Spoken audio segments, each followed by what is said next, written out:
కొన్ని సంవత్సరాల కృషి వలన పోరాటం వలన మరి ఈరోజు తెలంగాణ సాధించుకున్నటువంటి తెలంగాణ బిడ్డలకు ప్రతి ఒక్కరికి శుభాభినందనలు.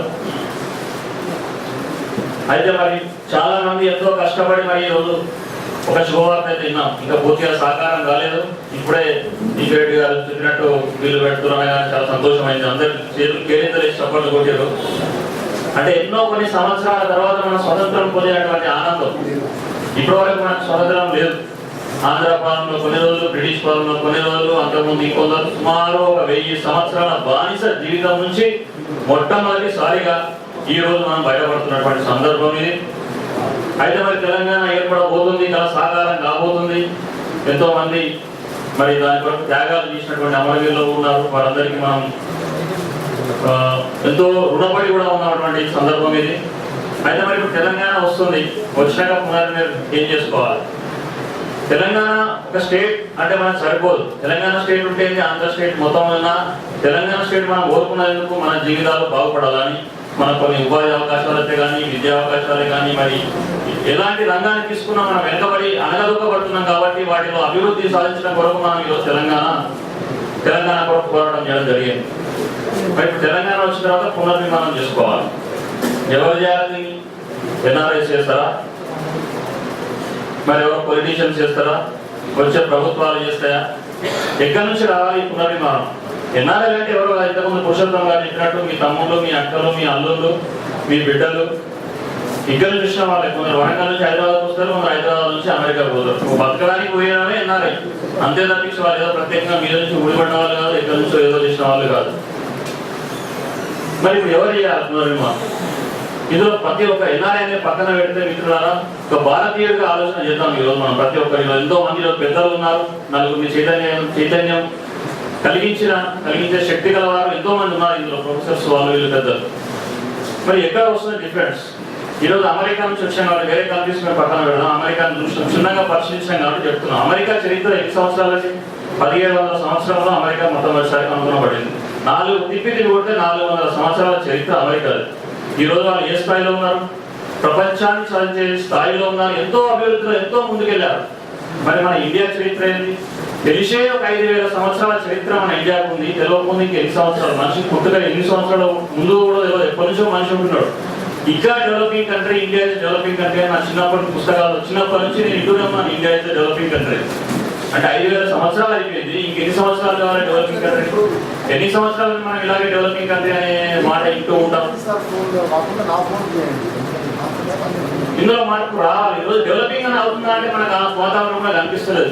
నా చిన్నప్పుడు మా ఊర్లో నాకు గుర్తున్నది, నేను బోర్ కొట్టుకుని నీళ్ళు తాగే పరిస్థితి. మంచినీళ్ళు దొరుకుతాయి, అది మంచినీళ్ళు అనే నమ్మకం నాకు చిన్నప్పుడు ఉండేది. కానీ ఈ రోజు బోర్ కొడితే నీళ్ళు తాగలం, అందులో ఫ్లోరైడ్ ఉంటుంది, ఇంకో కెమికల్స్ ఉంటుంది. మంచినీళ్ళ కొరకు ఈరోజు మనం బాడీలో ఉంచుకోవాల్సిన పరిస్థితి. ఇదా అన్ని డెవలప్మెంట్ అంటే? ఈ డెవలపింగ్ అవుతున్నామో మనము డిటోరియేట్ అవుతున్నామో ఇక్కడ ఒకసారి క్షుణ్ణంగా పరిశీలించుకోవాల్సిన అవసరం ఉన్నది. ఈరోజు మన గ్రామాల పరిస్థితిలో చూడండి, తాగడానికి ఇంకా 4 గ్లాసుల స్వచ్ఛమైన మంచినీరు దొరకని పరిస్థితి ఈ రోజు మన గ్రామాలు ఉన్నాయి. అదేవిధంగా విద్యాలయాలు చూసుకోండి, స్కూల్స్ చూసుకోండి. స్కూల్ ఫస్ట్ సరిపడవు ఉండవు. ఒకవేళ ఏదో పొరపాటున ఎవరో కట్టించిన ఏదో దాత వెనకాల దానం చేసిన ఏదో పక్కన స్కూల్స్ ఉంటే అందులో తరగతి గదులు ఉండవు సరిగా. తరగతులు గదులు సరిగా ఉంటే అందులో సరిపోడు ఉపాధ్యాయులు ఉండరు. ఉపాధ్యాయులు ఉంటే అందులో సరైన శానిటేషన్ ఫెసిలిటీస్ కానీ, బాత్రూమ్లు లేక ఎంతో మంది మన స్కూల్ డ్రాప్అవుట్స్ అవుతున్నారు. ఇట్లా ఏ రంగాన్ని తీసుకున్నా, విద్య కానీ, ఉపాధి కానీ, వ్యవసాయం కానీ, పారిశుద్ధ్యం కానీ, పర్యావరణం కానీ, గూడు గుడ్డ, ఇలా మనిషికి కనీస అవసరాలు సరిపోయినటువంటి ఏ రంగాన్ని తీసుకున్నా కూడా మనం మరి ఎంతో వెనుకబడి ఉన్నాం. అమెరికాలో ఈరోజు మన మిత్రులు చెప్పారు, ఎవరు మన కన్నారెడ్డి గారు చెప్పారు. మరి అక్కడ వాతావరణం ఎంతో ఒక స్వచ్ఛమైన మంచి వాతావరణం, పర్యావరణం, అలాంటి ఫెసిలిటీస్ ఉన్నాయి కాబట్టి చాలా మంది అక్కడికి వెళ్ళాలని కోరుకుంటున్నారు. ఎందుకంటే మరి ఇప్పుడు చూస్తాం మేడం, మనం పర్యావరణం సరిగా ఉండదు, పారిశుద్ధ్యం సరిగా ఉండదు, ఈ పొల్యూషన్, ఈ దుమ్ము, వీటి కొరకు సగం మంది రోగాలు ఈ రోజు 40-50 ఏళ్ళకి ఈ రోజు మనం రోగాలు వచ్చినటువంటి పరిస్థితి వచ్చింది. ఎందుకు ఇదంతా ఎక్కడి నుంచి కార్యక్రమం అంటే మన మనుషులు 1000 సంవత్సరాల బానిస జీవితంలో ఉండి మనకి ఏది కావాలో మనం మర్చిపోయాం. వచ్చిన నాయకుడు ఏది చేస్తే గదే మనకు కరెక్ట్ అనే పరిస్థితిలో ఈ రోజు మనం ఉన్నాం. మనలో చైతన్యం రావాల్సినటువంటి అవసరం ఉన్నది. అది చాలా మంది ఈ రోజు ఎంతో మంది విద్యావంతులు ఇక్కడ ఎన్ఆర్ఎస్ కాదు, అందరూ చాలా మంది పెద్ద వాళ్ళు ఉన్నారు. ఇక్కడ అందరూ పెద్దవాళ్ళని కనబడుతున్నారు. అందరూ మరి ప్రొఫెసర్స్ ఎంతో మంది వేరే ఉన్నారు. ప్రతి ఒక్కరి చైతన్యం మనలో మార్పు రావాల్సినటువంటి అవసరం ఈ రోజు ఉన్నది. మనకేమి కావాలి? ఈ రోజు ఒక స్వచ్ఛమైన మంచి మంచినీరు ప్రొవైడ్ చేయడం గవర్నమెంట్ బాధ్యత. ఇది మనం మర్చిపోయాం. ఈరోజు ఒక స్కూల్, మన పిల్లలకు స్కూల్కి వెళ్తే వాటికి సరైన విద్యా అవకాశాలు దొరకడం, ప్రొవైడ్ చేయడం మన గవర్నమెంట్ బాధ్యత. కానీ అది ఈరోజు ప్రొవైడ్ చేసే పరిస్థితులు లేదు. పర్యావరణం కానీ చుట్టూ ఇంటి పక్కన వెళ్తే మొత్తం మురికి కాలువలు, మలేరియా వస్తుంది. మలేరియా వచ్చిన వాడు చచ్చిపోతాడు. ఎక్కడ వేరే దేశాల్లో చూస్తాం మనం, మలేరియా వచ్చిన వాడు ఎవరు చనిపోతాడా? దానికి సరైన ట్రీట్మెంట్ ఉన్నది, సరైన ఎన్నో ఉన్నాయి. కానీ మన ఇండియాలో మాత్రం మలేరియా వచ్చినట్టు చనిపోతాడు. చాలా మందికి వాళ్ళు చూస్తున్నాం. ఎందుకు? సరైన వైద్య సదుపాయాలు లేక 30 ఏళ్ళకు 40 ఏళ్ళకు నేను చూసినట్టుకోలేదు. అయితే 30-20 ఏళ్ళకు సామాన్యమైన జ్వరం వచ్చి చనిపోయిన వాళ్ళు చూసాడు. ఏదో కరెక్ట్ కొద్దిగా ఫెసిలిటీ ఉంటే 4 ఫ్లోసిన్ టాబ్లెట్ ఏదో 4 గోళీలు వేసుకుంటే బతికి బయటపడతాడు.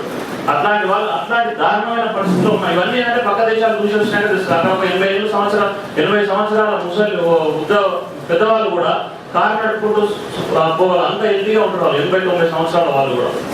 కానీ మన దగ్గర ఈరోజు 40-50 ఏళ్ళకే బీపీలు విరిగిపోయి, షుగర్లు విరిగిపోయి, రకరకాల రోగాలతో రకరకాల 34 ఏళ్ళకే ఇటువంటి పరిస్థితులు మన దగ్గర ఉన్నాయి. ఇవన్నీ ఏంటంటే పక్క దేశాల్లో చూడడం వల్ల కొద్దిగా ఎక్స్పోజర్ ఎక్కువగా ఉంటుండొచ్చు. ఎన్ఆర్ఐలకి అయితే కానీ మరి వేరే వాళ్ళకి కానీ వారు ఎవరు అంటే చాలా మంది ఎన్ఆర్ఐలనే కాదు, ఎవరైనా కొద్దిగా ఎక్స్పోజర్ ఉన్నవారు ఇతరులను చైతన్యపరచవలసిన అవసరం ఉంది. అదేవిధంగా ప్రతి ఒక్కరి ఈరోజు మనుషులు మనం సాధింపు ఇవన్నీ పెద్ద కార్యక్రమాలు. ఎన్ఆర్ఐలు అంటే ఏం చేయగలుగుతారు? చిన్న చేయగలుగుతారు. ఒక స్కూల్లో వాళ్ళ ఊరిలో ఒక స్కూల్ బిల్డింగ్ కట్టేయగలుగుతారు, కొంతవరకు చేయగలుగుతారు.